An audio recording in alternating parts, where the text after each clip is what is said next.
Muted every, I've unmuted everyone.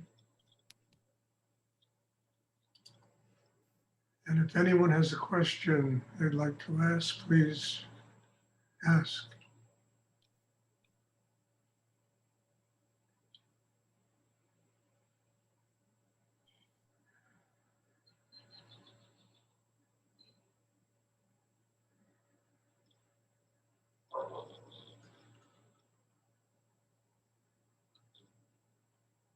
These classes seem to get deeper, stronger, richer, more Shakti, more energy. And only for one reason, it means people attending them are growing. So there's more openness in the class, and there's more opportunity for all of us to receive the blessing of God, higher energy, as it comes down into the meditation session. There's a lot to be grateful for. Stan, it's a miracle. This last year has been truly a miracle. Please try and sit still. Don't move. Don't put cloaks on. Try to take care of all that before you attend the meditation, because it really disrupts the class if people move. Does anyone have a question they'd like to ask?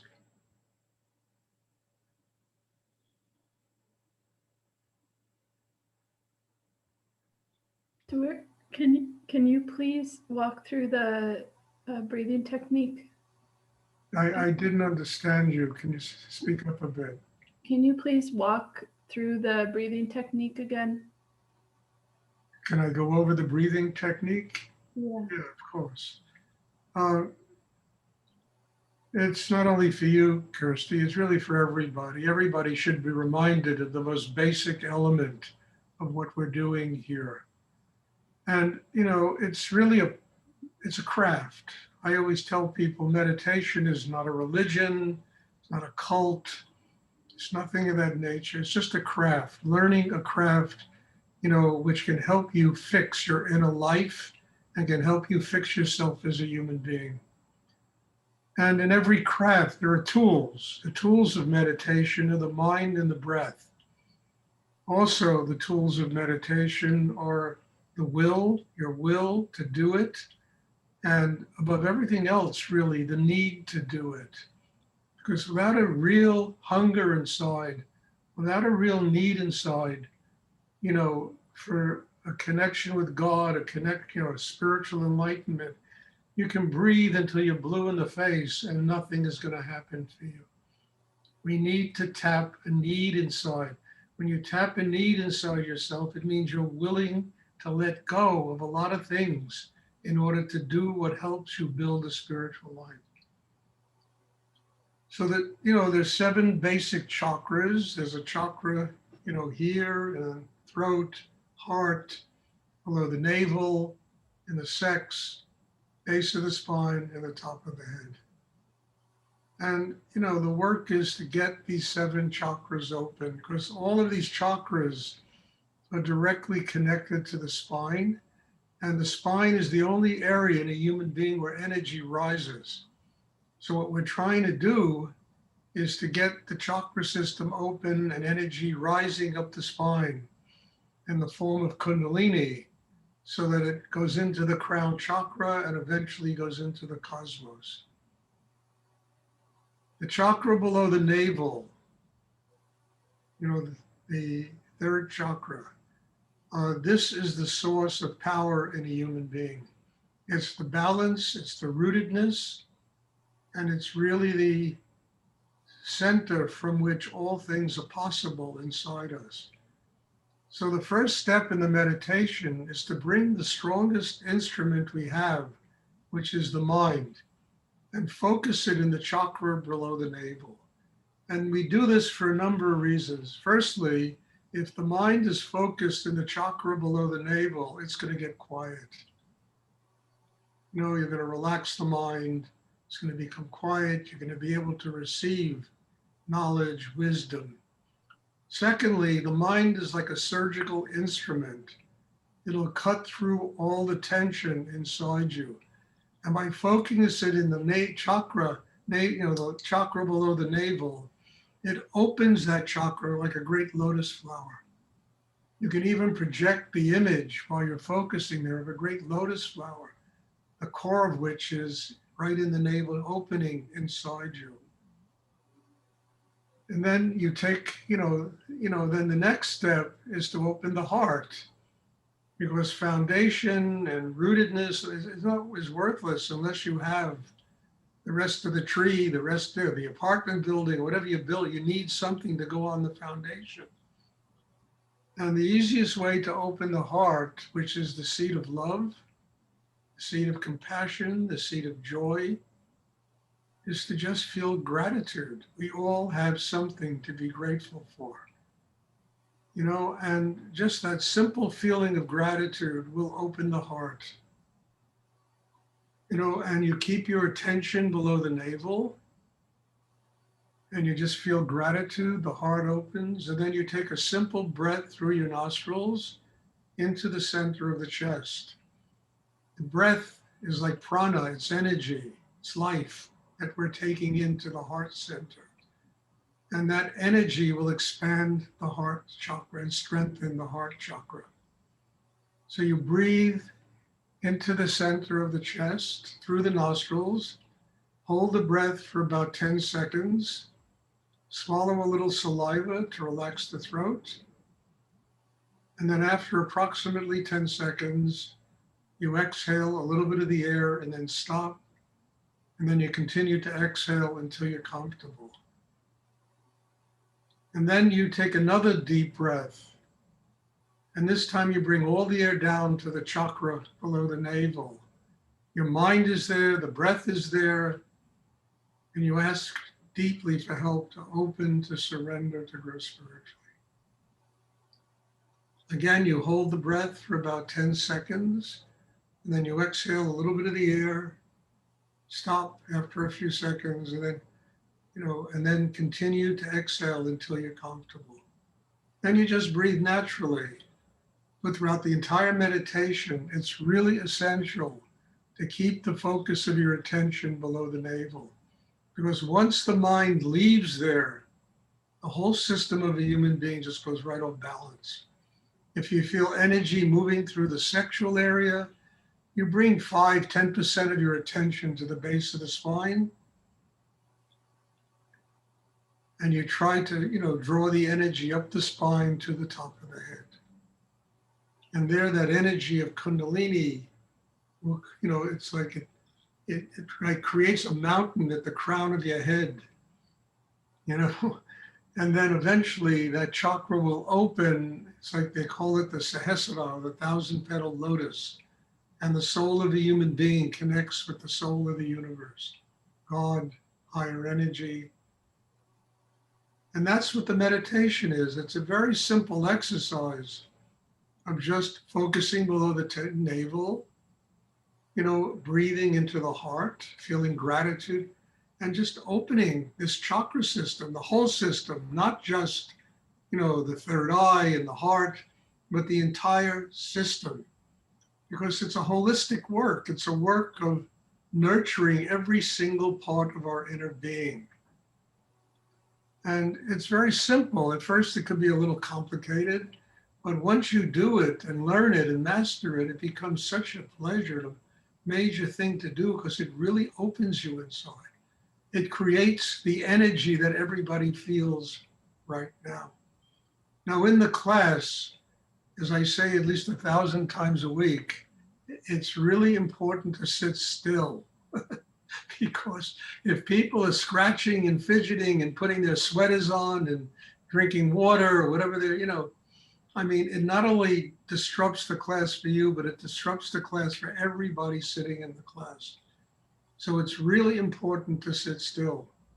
If you have an itch, you have a problem, you got something, you have a cough, just bring your attention below the navel, and teach yourself how to get stronger than an itch, how to get stronger than people talking in the background or whatever's going on in your life.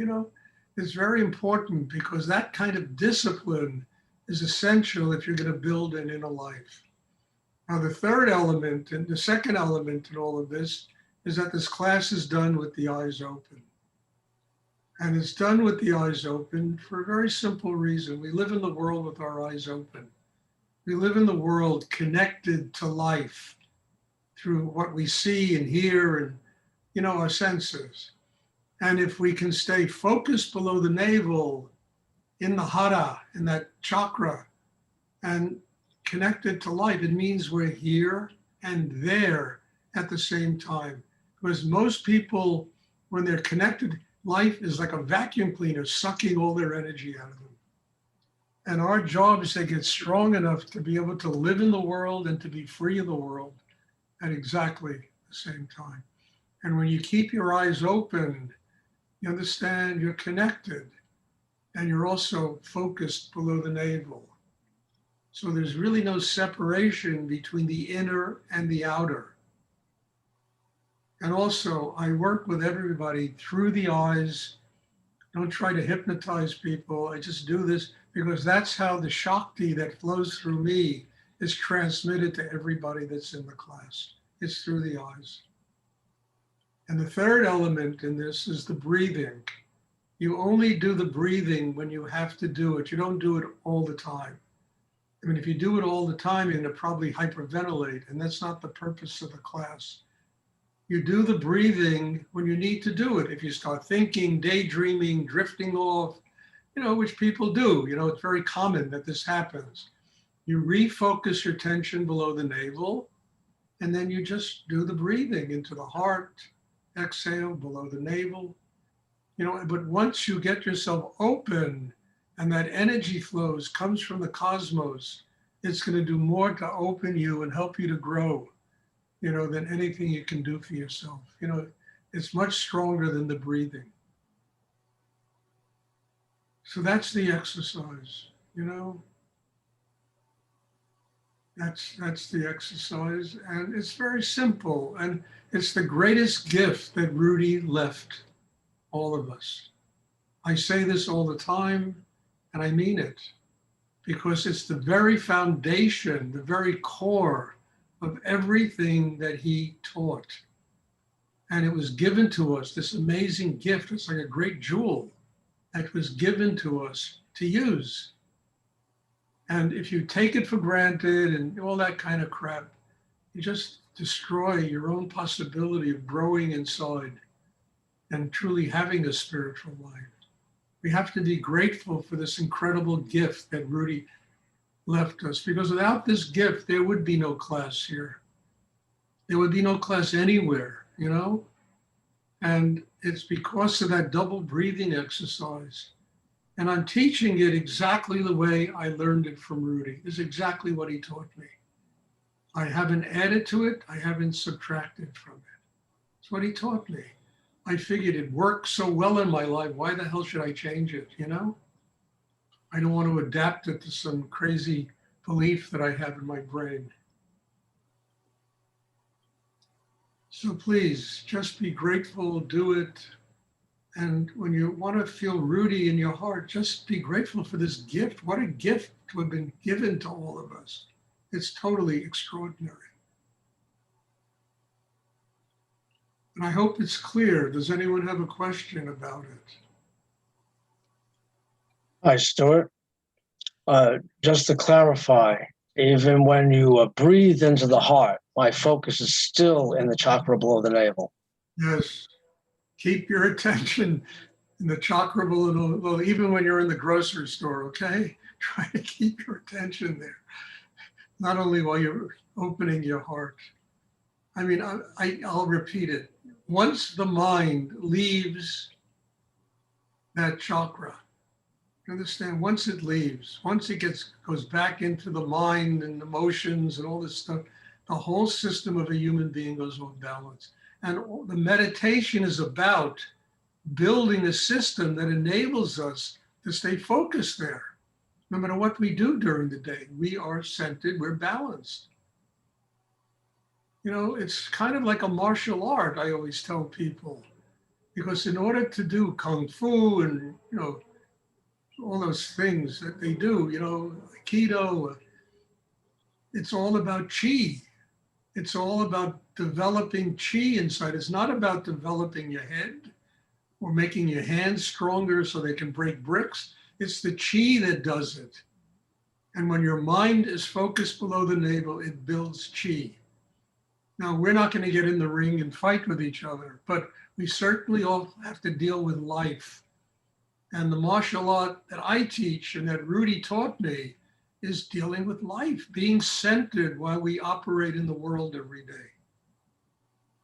So it's not just in the heart, when the heart is open, that we have to build that system that allows us to live this way, to live a balanced life.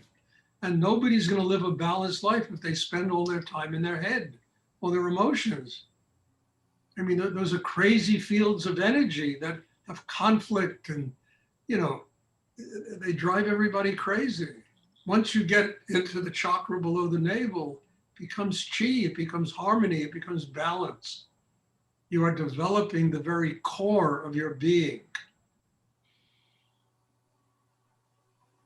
And I always say, great singers sing from the third chakra. I mean, just ask Chris, she'll tell you. Great, dancers dance from the third chakra. Great athletes, when they're in the zone, they're there. They're not thinking, they're just being, they're living, so they have to be focused. Well, it's really the key to succeeding in life. Mm. Yeah.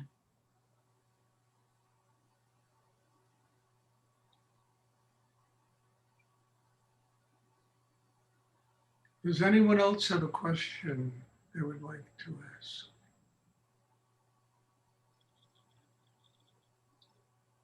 I mean, when I was younger, I had a really very active life. I can't be that, I'm not 40 years old anymore to do what I used to do. I still do quite a bit, obviously, but what made it possible was learning how to do what I'm talking about.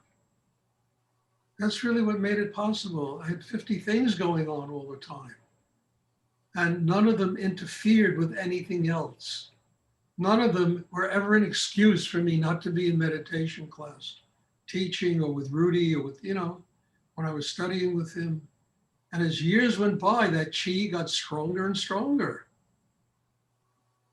And running ashrams all over the world and teaching and retreats, every month. I mean, it was unbelievable what was going on in my life. But it was all that focus in the third chakra that made this possible for me to live the way I live. Otherwise, my God, I would have built a hut in the forest and said, fuck it all, who needs this? It's too much. But I'm still doing it, here teaching 7 of these classes a week. But, some days there's 50 people, 60 people, and come to my class. I mean, it's amazing. But it's that energy. And it also keeps you from being involved with your ego and who you are and what you are and how great you are and how important you are and all that bullshit, Because to maintain that kind of balance inside, you got to be free of your ego. Because the ego is up in the mind and the emotions.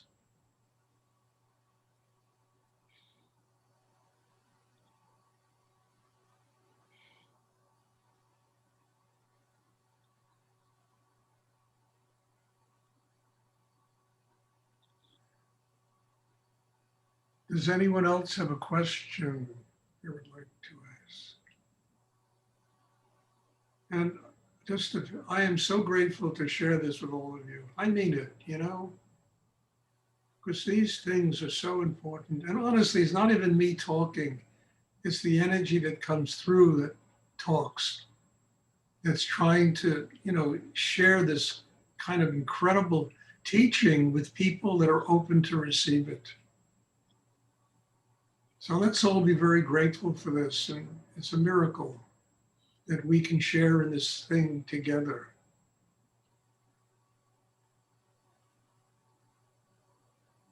Does anyone have a question? Anyone else have a question they would like to ask? I have a question, Stuart. Yesterday I overdid it in the garden, and it was after we had our talk about how to ask for help at night. And I was really in a lot of pain in my hip, and I went to sleep asking for help. And I had a thrashing night, but when I woke up in the morning, delayed hours later, my pain was completely gone. And so I feel like I was thinking it would be immediate, but my inner voice said patience. But in the morning, my asking for help really helped. Is healing patient delayed? Is healing a patient delayed process? Yes. Yes. Okay. Yes. Giving birth, you gotta have a lot of patience if you're pregnant, you know? I mean it, otherwise, woo. It'd be a very dangerous and difficult situation. Even a bottle of wine understands patience. It's gonna sit for 5 years before it builds that bouquet that turns it into something delicious. And I don't drink, but I'm just saying, you understand, an apple has to grow on a tree long enough to be ripe enough to be picked. You know, if it falls off the tree, you bite into it, it's going to be sour, you know, before it's ready. I mean, patience is the key to everything, you know, and certainly in healing, you have to have patience. It takes time. It takes a continuum of inner work on yourself to heal yourself with situations. And then you can't get upset because there's always going to be some kind of pain. No, we wouldn't be alive if there wasn't. We'd be dead if there weren't. You know, that's when pain goes away. Finally leave the world, you know. So you have patience with it. You know, you have patience with it, and you really grow because of what it's teaching you. And then you can apply the things you learn to help heal yourself, not only physically, but spiritually as well. So have patience. Patience is a tremendous virtue, you know? The patience I have to do this with so many people for so many years. I mean, you know, and then to see it blossoming is something wonderful. I mean it. Thank you. You're welcome. Does anyone else have a question they would like to ask?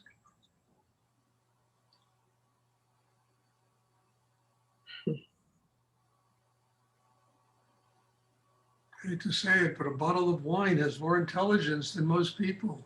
I mean, really, it has the, you know, give me time, I will blossom into, you know, a flower. Give me time, I will blossom into something wonderful. People, if I don't get it in 2 days, you know, I'm gonna bust a gut, you know? I mean, ridiculous, you know? Absolutely ridiculous. You know, in the Renaissance and the Middle Ages, if you wanted to be a painter, you know, you would start when you would go to a workshop, Verrocchio or Leonardo or one of these guys, and you would start when you were 6 years old. You know, and you would learn every single aspect of the craft before you even started painting, how to mix paint, how to make canvases, how to make gesso, how to make paintbrushes, how to, you know, you would learn every single conceivable aspect of the craft. And then one day, you know, Verrocchio would say, all right, start sculpting, start painting, start, you know. I mean, that's how it was done. They understood craftsmanship. We live in a world where craftsmanship is almost disappearing. Everybody wants everything done yesterday. And yet we need to learn. We need to learn to become masters of ourselves and the things we do.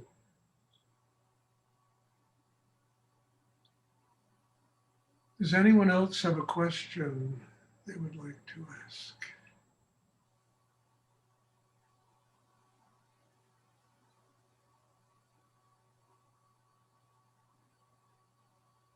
I remember, just to finish up, when I was younger, I studied acting in New York. And when I met this very wonderful acting teacher, He was very, very good. It's 9 o'clock. And when he did his, interviewed me for his class, he said to me, he said, "Are you willing to wait 10 years to become successful?"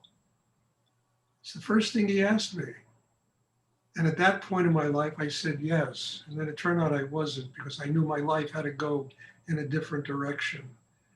But that's what he said. He said, it's going to take you 10 years of going through whatever you have to go through in order to become really successful in this business. And he was right. It takes time just to learn how to do it. It takes time. So have patience with yourself and just grow, and take it a step at a time. Does anyone else have a question they would like to ask?